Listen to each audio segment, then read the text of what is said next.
ఏపీలో రాజకీయ పరిణామాలు ఆసక్తికరంగా మారాయి. బీజేపీకి కేటాయిస్తారనుకున్న విజయనగరం సీటు టీడీపీకే దక్కింది. విజయనగరం సీటుకు బదులుగా బీజేపీ రాజంపేట సీటు తీసుకుంది. ఇక్కడి నుంచి మాజీ ముఖ్యమంత్రి నల్లారి కిరణ్ కుమార్ రెడ్డి పేరును ప్రకటించారు. అయితే విజయనగరం సీటు టీడీపీకి దక్కడంతో అక్కడి నుంచి ఎవరిని పోటీ చేయిస్తారనే చర్చ జరుగుతోంది. ఈ క్రమంలో పలువురు సీనియర్ రాజకీయ నేతల పేర్లు తెరపైకి వచ్చాయి. విజయనగరం ఎంపీ సీటు నుంచి మాజీ మంత్రి, టీడీపీ సీనియర్ నేత కిమిడి కళా వెంకట్రావు పేరును పరిశీలిస్తున్నారు. అనూహ్యంగా నరసాపురం ఎంపీ రఘురామకృష్ణంరాజు పేరును పరిశీలిస్తున్నట్టు తెలుస్తోంది. వాస్తవానికి రఘురామ బీజేపీ నుంచి నరసాపురం టికెట్ ఆశించారు. కానీ కాషాయం పార్టీ మాత్రం రఘురామకు కాకుండా శ్రీనివాస వర్మకు టికెట్ కేటాయించింది. దీంతో రఘురామకు నిరాశ మిగిలింది. ఈ క్రమంలో ఆయన టీడీపీలో చేరుతారనే చర్చ జరుగుతోంది. టీడీపీలో చేరితే ఆయన పేరును విజయనగరం సీటుకు పరిశీలిస్తున్నట్టు చెబుతున్నారు.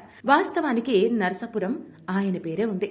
2-3 రోజుల నుంచి ఆయనకు బీజేపీ టికెట్ ఇవ్వడం లేదని, శ్రీనివాస వర్మకు ఇస్తున్నారని సూచనలు రావడమే కాకుండా ఆ పేరే ఖరారైంది. ఇది పూర్తిగా అనూహ్య పరిణామమని చెప్పాలి. విజయనగరం నుంచి మాజీ కేంద్ర మంత్రి అశోక్ గజపతిరాజు గతంలో ఎంపీగా గెలుచున్నారు. క్షత్రియ సామాజిక ఓటర్లు విజయనగరం పరిధిలో ఉన్నారు. దీంతో రఘురామరాజుకు టీడీపీ నుంచి విజయనగరం సీటిస్తారని ప్రచారం మొదలైంది. అశోక్ గజపతిరాజు కుమార్తెకు విజయనగరం అసెంబ్లీ సీటు ప్రకటించారు. అశోక్ గజపతిరాజు ఈసారి పోటీకి దూరంగా ఉన్నారు.